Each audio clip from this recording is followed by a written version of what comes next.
Bapak Ketua Pengadilan Negeri, Bapak Ketua Mahkamah Syariah, Bapak-bapak Kepala Dinas Badan Narkotika yang sudah terhadir, serta hadirin para wartawan yang berhadir.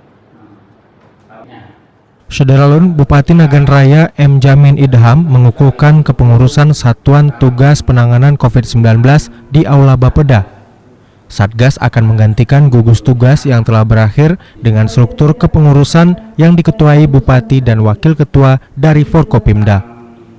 Sementara keanggotaan Satgas COVID-19 diisi dari kalangan PNS, TNI, dan Polri di kabupaten tersebut.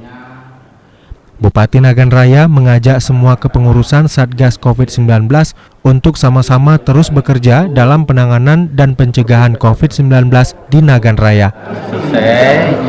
Tentunya ini sedang lagi sosialisasi ke masyarakat. Tentunya ini nanti langkah-langkah yang kita ambil setelah sosialisasi ini mungkin dengan.